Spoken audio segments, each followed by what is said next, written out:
Combien ça coûte d'habiter à El Salvador de la part d'une Française qui habite à El Salvador depuis 3 ans? Donc moi c'est Montaigne et j'ai décidé aujourd'hui de te faire une vidéo sur le coût de la vie ici parce que c'est une question qui revient tout le temps. Donc j'ai pris mes tickets de caisse, toutes les dépenses mensuelles que j'ai pour vous faire un aperçu, on va dire global mais non assez détaillé de combien ça coûte d'habiter ici au 30 janvier 2026, jour où je filme cette vidéo, parce que évidemment le pays étant en plein développement, le coût de la vie aujourd'hui sera pas le même dans un an et n'était pas le même il y a 3 ans quand je suis arrivée, ça augmente énormément. Pour le contexte, je suis dans la partie la plus touristique du Salvador, j'habite entre El Tunco et El Zonte, dans la partie qu'on appelle maintenant Surf City. Donc c'est la région la plus touristique, au bord de la plage. Donc forcément, là, ce que je vais vous détailler, c'est en prenant en compte mon contexte dans cette zone touristique. Évidemment que si vous éloignez un petit peu plus dans les terres, vous allez payer moins cher. Donc pour le contexte encore, je vais vous détailler mes dépenses mensuelles en couple parce qu'on est deux. Donc je suis mariée à un Salvadorien. Donc on est deux. Et aujourd'hui, on vit dans une maison qu'on a rénovée, donc qui est à nous. Mais avant ça, on était en location. Donc je vous ai pris le coût de la vie quand on était en location pour que ce soit vraiment pertinent pour vous parce qu'aujourd'hui, on paye plus de loyer. Je vais parler en dollars, forcément c'est la monnaie locale, mais je vais aussi vous dire à peu près combien ça fait en euros, sachant que là aussi le taux de change fluctue.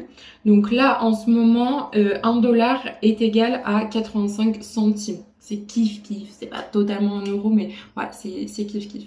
Donc pour commencer sur les charges fixes mensuelles, donc par exemple le loyer, nous on payait 325 dollars par mois avec l'eau qui était comprise, donc ça fait à peu près 276 euros. On me demande tout le temps comment on fait pour trouver un logement ici. Eh bien, on enlève sa mentalité de français où on veut absolument trouver le logement avant de venir.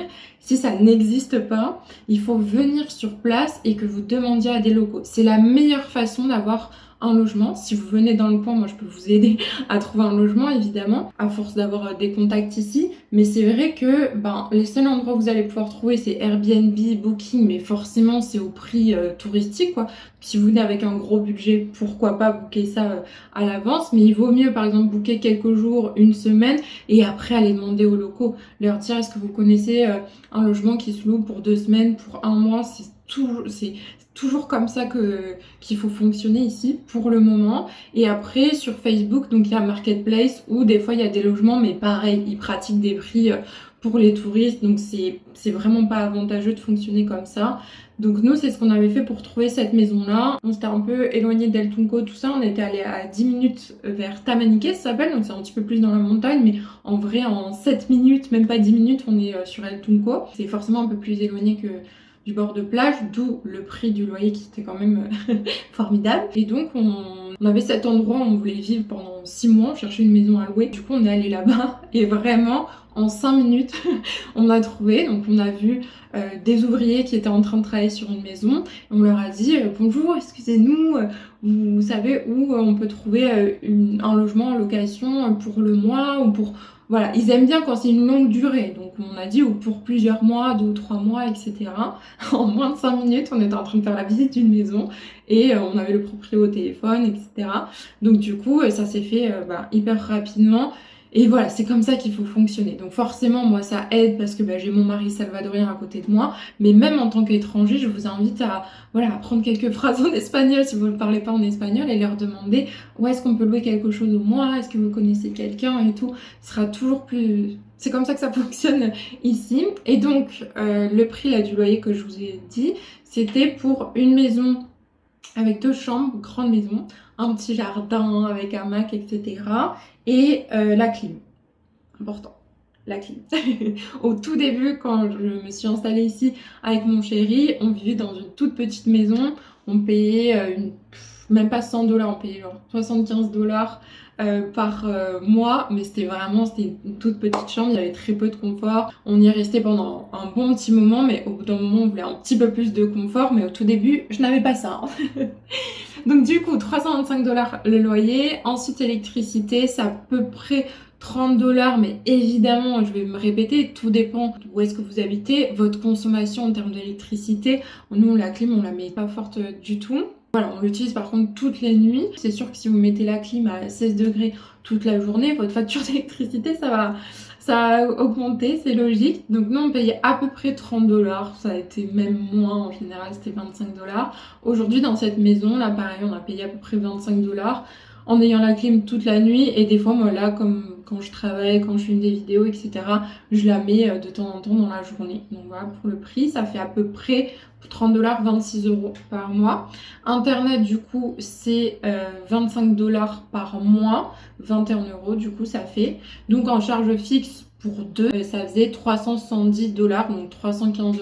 Donc des logements à ce prix-là, ça se trouve encore. C'est juste qu'il va falloir vous éloigner un petit peu de El Tunco par exemple, enfin, de la partie très bord de mer. Sinon, les prix, ça va être autour de 500 $, 600 $. Mais ça se trouve encore. Moi, ma belle-mère, elle loue une chambre indépendante avec petite cuisine, etc. au bord de la plage et elle propose un tarif hyper accessible encore. Donc il y a encore des locaux qui pratiquent des prix complètement accessibles, hein. Il faut juste aller les trouver, leur demander si ça va marcher que via le bouche à oreille. Je pense que vous l'avez compris. Ensuite, du coup, pour les charges qui sont pas forcément fixes, donc du coup, je vous disais, il faut s'éloigner un petit peu, par exemple, du bord de mer, mais pour ça, il faut avoir un véhicule. Après, le réseau de bus ici, il est vraiment développé, surtout dans cette région-là, mais globalement dans tout le pays, et c'est à coût de centimes, quoi. Vous allez payer 50 centimes, 1 euro, 2, 3 € grand maximum si vous voulez aller à la capitale, etc. Mais le bus, ça reste quand même le moyen de transport le plus accessible. Juste, faut avoir le temps parce qu'il n'y a pas forcément d'horaire, ça dépend des endroits, mais globalement, il faut sortir au bord de la route et attendre le bus. Donc tout dépend de la région aussi. Vous avez des bus qui passent régulièrement. Donc moi, au tout début, j'ai fait du stop, j'ai pris le bus. Maintenant, on a acheté une petite moto avec mon chéri, un espèce de petit scooter, donc c'est quand même ultra pratique comme ça. Attention aux accidents de moto. Ici, j'en ai fait les frais, je raconterai ça dans une autre vidéo. Voilà, faire gaffe quand même ici en moto. Et sinon, ce qui est ultra démocratisé ici, c'est les petits taxis.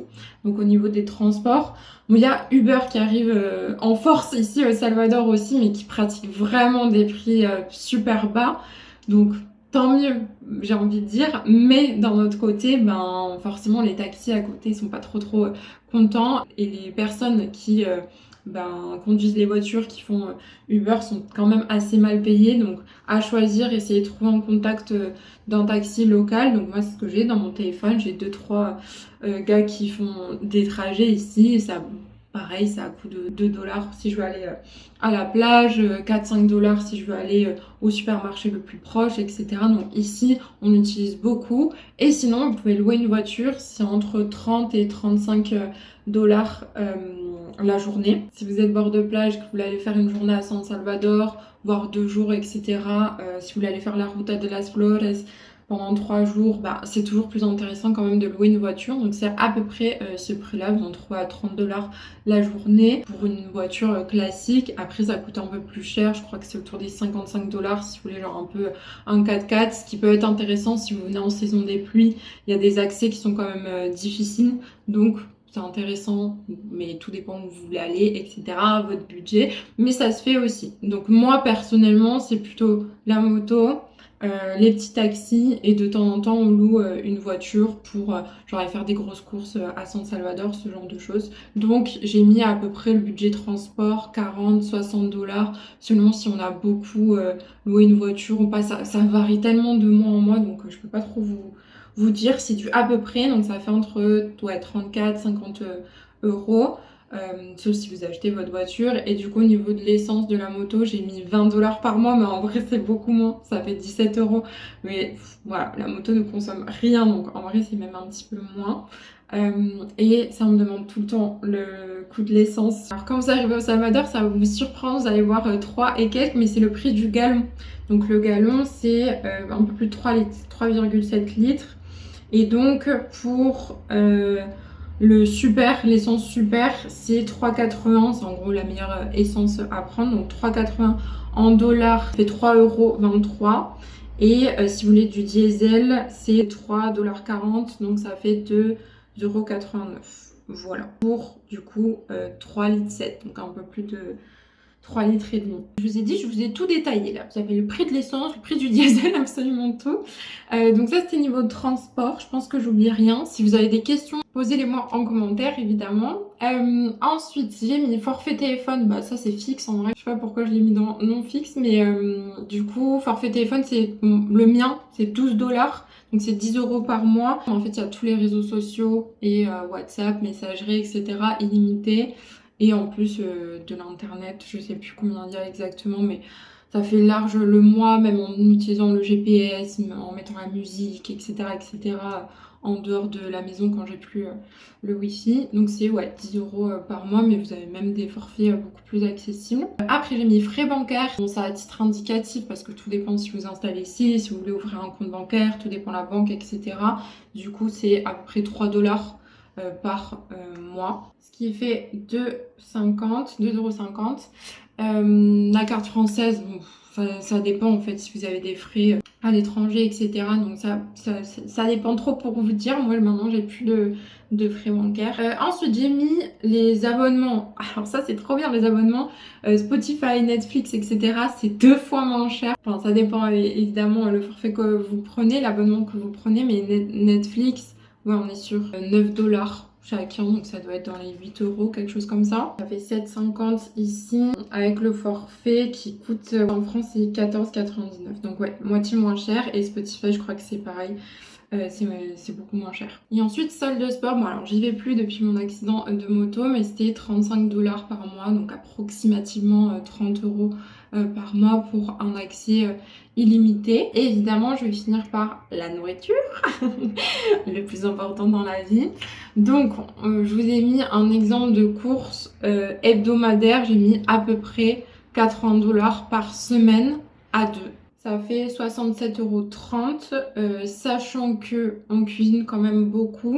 Et j'ai pas compris les boissons genre alcool et kombucha, enfin les autres boissons. J'ai pas compté les boissons, donc c'est vraiment nourriture pure et dure. En prenant en compte que vous avez du sel, des épices, etc. à la maison, donc c'est vraiment les courses hebdomadaires. Je vais vous détailler là ce qu'il y a dans les courses à 80 $, donc 67 €, sachant qu'on commande en général au moins 2 fois par semaine, où on va manger en extérieur. Donc là, j'ai pris en compte qu'on commandait 2 fois à la maison. Forcément, si vous mangez en extérieur, ça peut monter plus vite. Donc là, c'est vraiment mon budget courses, en cuisinant beaucoup, en commandant juste 2 fois. Donc forcément, voilà, si vous allez au resto tous les jours, on n'aura pas le même budget.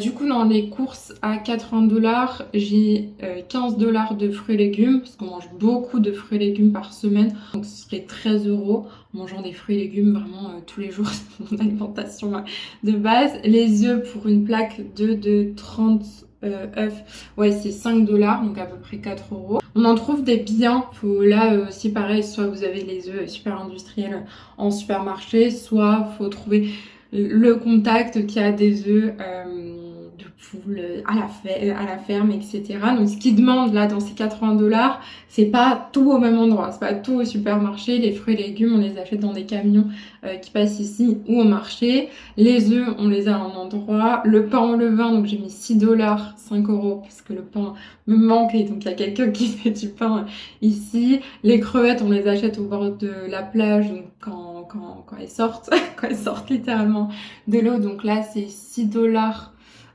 la libra, donc c'est 450 grammes, un peu plus de 450 grammes, donc 5 €. Ou alors du bœuf, donc j'ai mis 2 fois 500 grammes, c'est à peu près 7 $, donc 6 €. Donc voilà, on n'est pas des grands consommateurs de viande, de poisson un petit peu plus, mais voilà, là c'est en prenant en compte qu'on va manger du poisson et de la viande en tout 3 fois par semaine. Forcément, si vous êtes un gros viandard ou quoi, pareil, on n'aura pas le même budget course, ce sera un petit peu plus élevé. Café, j'ai mis 4 $, donc 3 €. Du chocolat, le petit kiff, 4,75 €, donc ça fait 4 €. Riz, 500 grammes, 2 $, ça fait 1,68 €. Des pâtes, pareil, 2 $. Sauce tomate, 3 $ pour 2 gros paquets de sauce tomate, donc ça fait 2,50 €. Du lait végétal, ça j'en achète de temps en temps, c'est pour du lait de soja, genre 3,50 €. 4 $ selon la marque, donc ça c'est un peu cher parce que c'est importé forcément, donc tout dépend aussi de votre alimentation. Si vous voulez des choses importées ou quoi, Forcément, là aussi, ça augmente un petit peu. Moi, de temps en temps, du coup, ça va être le lait végétal. Donc, c'est à peu près 2,50 €, 3 € grand max. Et après, du fromage, il y a une espèce de parmesan là qu'on achète. Oubliez le fromage hein, si vous venez au Salvador. Mais voilà, 4,50 €. Du coup, ça fait à peu près 4 €. Et ensuite, j'ai pris en compte qu'on avait commandé des pupusas. Donc, c'est la spécialité salvadorienne. Pour deux avec deux boissons. Ici, il y a des espèces de fresco, donc c'est des, comment dire ça, des espèces de jus de fruits. Donc 6 $ pour deux, ça fait 5 €. Donc ça va, hein, le petit moment où tu commandes et tout, tu dépenses 5 €. Si c'est des pupusas, ça va.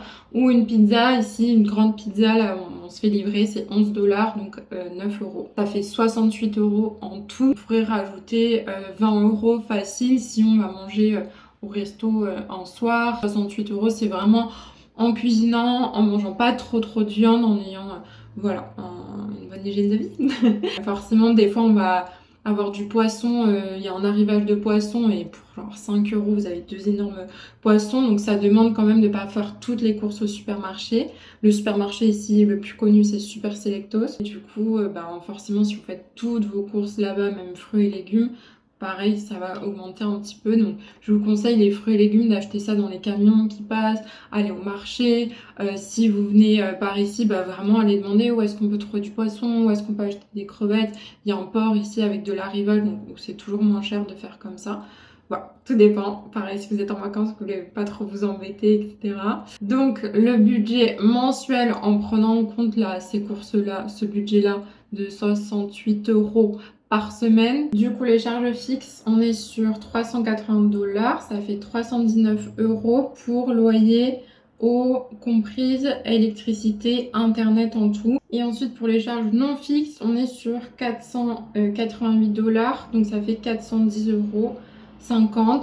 Sachant que j'ai pris la globalité, donc salle de sport alors que j'y vais plus, abonnement Spotify, Netflix. J'ai mis 60 $ en tout de transport, comprenant juste par exemple le fait qu'on loue une voiture et après du transport en taxi, 20 $ d'essence, les frais bancaires, forfait téléphone et 80 $ de nourriture par semaine. Et ensuite j'ai rajouté aussi 20 $ de quelque chose que j'ai oublié, c'est le linge. Ici, rares sont les maisons où vous allez avoir une machine à laver. Ça existe, donc si vous installez ici, vous pouvez acheter une machine à laver, ce que je n'ai pas encore fait. Mais du coup, ici, on paye quelqu'un du coup qui nous lave le linge à la main. Ça se fait beaucoup ici. Donc j'ai mis 20 $. À chaque fois, c'est 10 $.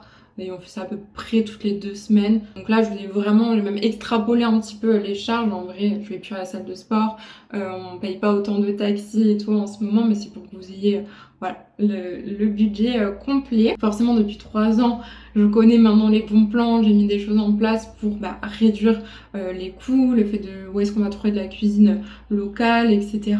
Le fait d'avoir la petite moto et tout, forcément ça coûte moins cher que si on louait une voiture à chaque fois. Donc voilà, c'est vraiment le budget de moi perso ma vie en vivant ici maintenant au bout de 3 ans.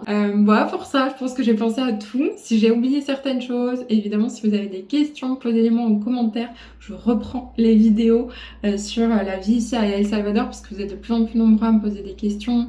Vous êtes de plus en plus nombreux les Français là, à vouloir venir visiter le Salvador, voire vous installer. Donc n'hésitez pas à me poser toutes vos questions. J'y répondrai dans des futures vidéos. Ciao, ciao!